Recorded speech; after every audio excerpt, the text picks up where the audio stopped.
Selamat siang anak-anak. Siang, Bu. Apa kabar semuanya? Baik. Nah, pada hari ini kita akan belajar tentang kitab suci perjanjian baru. Sebelum mulai pelajaran, Ibu akan absen dulu ya. Tolong didengarkan. Bahansius, Francisca, Reynaldus, Sevika, Agnes, Lucio, Tommy. Oke anak-anak, pada hari ini kita akan membahas materi mengenai kitab suci perjanjian baru. Nah, sebelum kita mendalami materi kita akan buka dengan sebuah doa. Ibu persilakan kepada salah satu yang mau membantu memimpin doa, silakan. Ya, yang berani memimpin doa? Ibu. Ya, silakan. Agnes. Berdiri di tempat.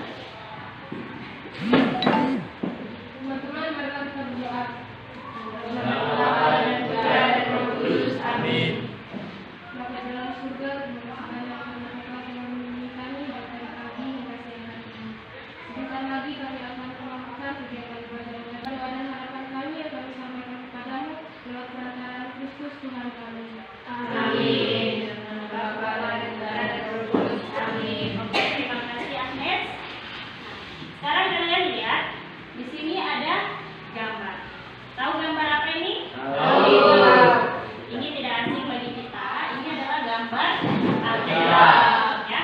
Ibu juga yakin sekarang pasti banyak yang bawa kitab. Bawa kitab semuanya? Bawa. Ya. Nanti kita akan membaca juga Alkitab ini ya. Ini juga masih Alkitab. Nah, dalam proses pembelajaran hari ini, tujuan yang ingin kita capai yaitu pertama, kalian harus mampu menjelaskan proses tersusunnya kitab suci perjanjian baru.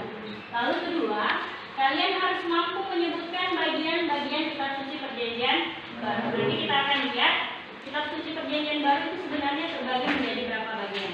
Ya.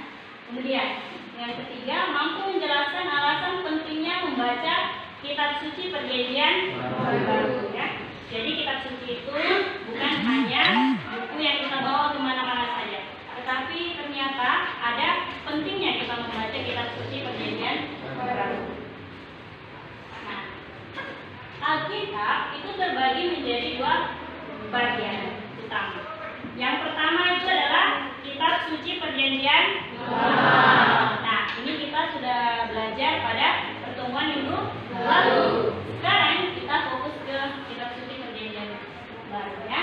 Jadi ada dua bagian utama, yaitu kitab suci perjanjian lama dan kitab suci perjanjian baru. Ini Ibu kasih lihat di sini. Ini Alkitab Ibu, nih ada tandanya. Kalau kitab suci perjanjian lama itu dia di bagian depan, ya.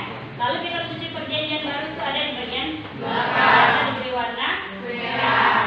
Ya. Jadi satu buku ada dua. Ya. Perjanjian baru itu berbeda dengan perjanjian lama. Apa perbedaannya? Apa yang membedakan kitab suci perjanjian baru dengan kitab suci perjanjian lama? Ayo, kan sudah belajar kitab suci perjanjian lama. Dari segi perjanjian, ya. Jadi kitab ini isinya adalah perjanjian. Nah, kalau perjanjian lama itu adalah perjanjian antara siapa dengan siapa? Tuhan dengan bangsa Israel. Sedangkan dalam kitab suci perjanjian baru atau disebut itu kedua, ya, biasa juga disingkat PB, ya, perjanjian baru. Itu berbicara mengenai perjanjian Tuhan dengan umat manusia yang seluruhnya itu ada di dalam diri Yesus. Ya. Nah, mana Yesus dikisahkan? Di dalam Injil. Ya, nanti kita akan lihat bagian-bagian kitab suci perjanjian baru. Nah, saatnya kita membaca teks kitab suci.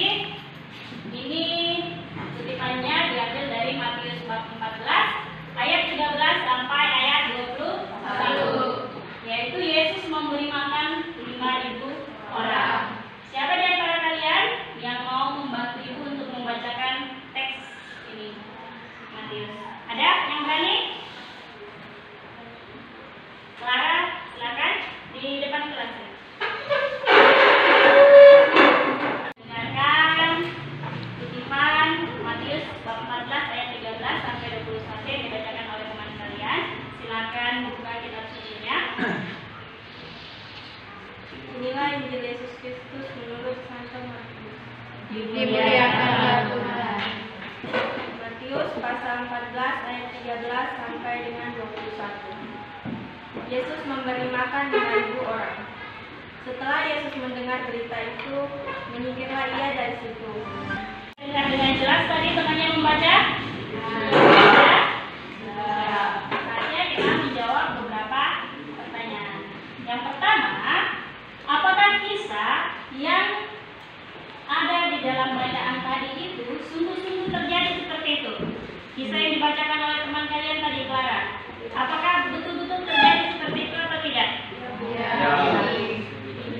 Ya. Sebagai orang beriman Kristiani, pasti kita akan menjawab iya terjadi, karena kita percaya peristiwa itu terjadi pada zaman Yesus. Ya. Kemudian kedua, pribadi Yesus yang bagaimana yang hendak diwartakan melalui kutipan tersebut? Ayo, pribadi Yesus. Hah? Apa sih, Kak? Peduli. Ya, satu, peduli. Itu ya. Jadi itu beberapa pribadi ya yang ditampilkan oleh Yesus melalui kutipan tersebut. Kalau kita lihat betapa baiknya Yesus, dia mau memberi makan 5.000 orang. Oke. Lalu pesan apa? Pesan apa yang mau disampaikan melalui kisah tersebut? Ini bisa kita jawab secara pribadi. Kira-kira pesan apa? Kita harus bagaimana? Ya, Kak? Kita harus saling berbagi dan peduli terhadap satu sama lain yang mengalami kesusahan.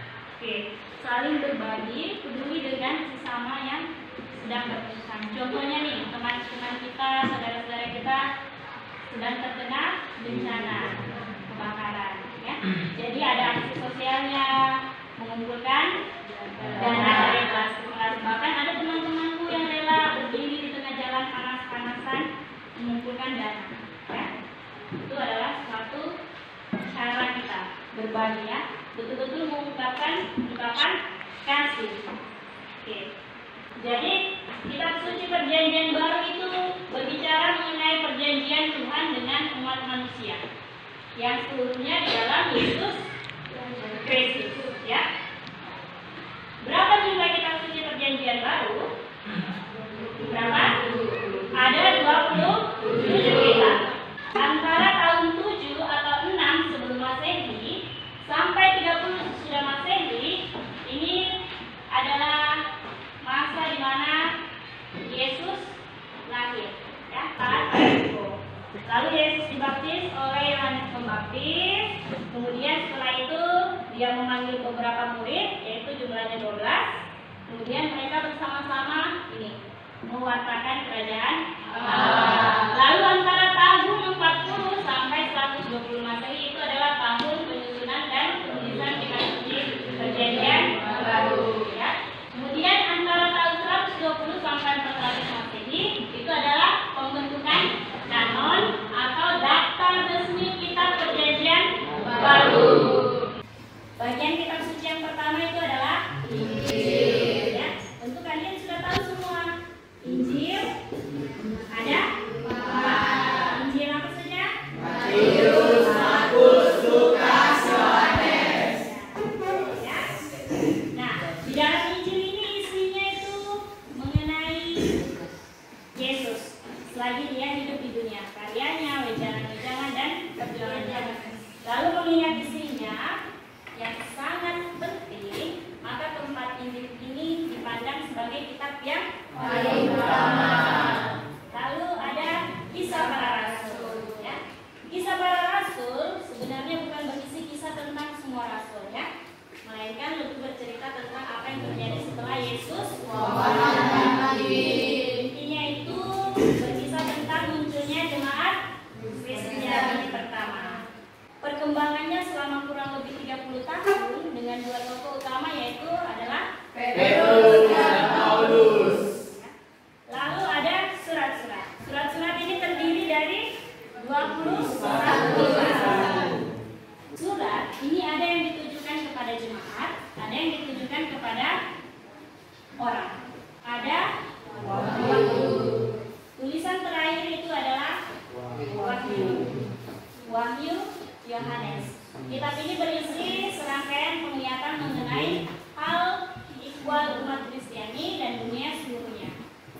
kitab ini terarah ke masa depan atau ke akhir zaman, dan sekaligus merupakan rangkuman atau penegasan tentang karya keselamatan Allah.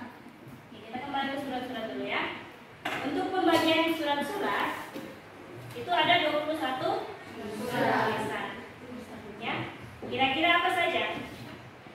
Kita berurut ya, dari apa? Roma. Kemudian ada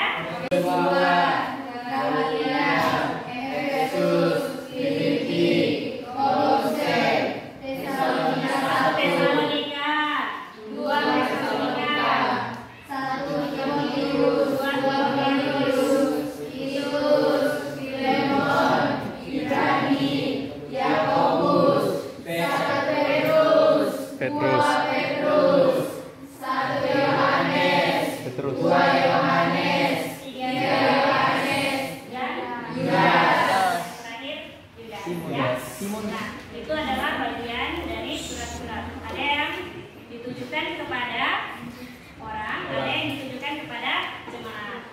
Nah, kitab yang terakhir itu adalah Wahyu. Tulisan ini berisi mengenai hal ikhwal umat Kristiani di seluruh dunia ya. Dan kitab ini terarah ke masa depan atau akhir zaman, dan sekaligus merupakan semua rangkuman atau penegasan tentang karya keselamatan Allah. Ditulis oleh siapa ini? Yohanes. Ya. Oke. Itu pembagian kitab suci. Jadi pembagiannya ada 4. Ada Injil, para Rasul, ada surat-surat, kemudian ada Wahyu. Ya. Itu pembagiannya. Oke. Ini diisi ya. Jadi di sini perintahnya tuliskan bagian-bagian kitab suci perjanjian baru. Kalian tuliskan nama, kelas, hari. Lalu di sini bagiannya yang pertama tadi apa? Injil. Yang kedua itu apa? Ditulis semua.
Pertama, karena dengan membaca kitab suci, maka iman kita itu akan bertumbuh dan berkembang. Jadi rajin-rajinlah kalian membaca kitab suci di rumah. Sudah punya kitab suci masing-masing? Sudah. Kemudian, kita tidak akan mengenal Kristus jika kita tidak membaca kitab suci. Karena kitab suci ini mengisahkan kelahiran Yesus sampai dia wafat. Ya, bahkan ada ajarannya semuanya. Kemudian yang terakhir, karena kitab suci adalah buku gereja, buku iman, ya, buku iman kita. Iman kita akan Yesus Kristus.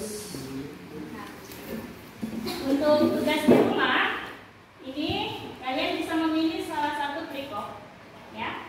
Lalu nanti kalian merumuskan pesan yang terkandung di dalamnya. Lalu yang terakhir itu membuat iklan, ya. Mengerti? Oke. Kalau sudah mengerti, sekarang silakan disimpul bukunya. Lalu satu orang memimpin doa penutup. Dalam nama Bapa dan Putra dan Roh Kudus. Amin. Alam surga, puji dan syukur kami aturkan kepadamu, karena berkat rahmat-Mu kembali melindungi kami. Bapa, sebentar dengan istirahat, kiranya Kau memberkati kami, melindungi kami supaya yang bisa istirahat dengan baik itu kembali. Dan Bapa, kami juga berdoa kedua orang tua kami yang sedang bekerja maupun tidak bekerja, lindungi mereka dari bahaya yang bisa penyakit. Ya Tuhan, yang saya sampaikan kepadamu dalam pelanggaran Kristus Tuhan kami yang berkuasa, ini sepanjang segala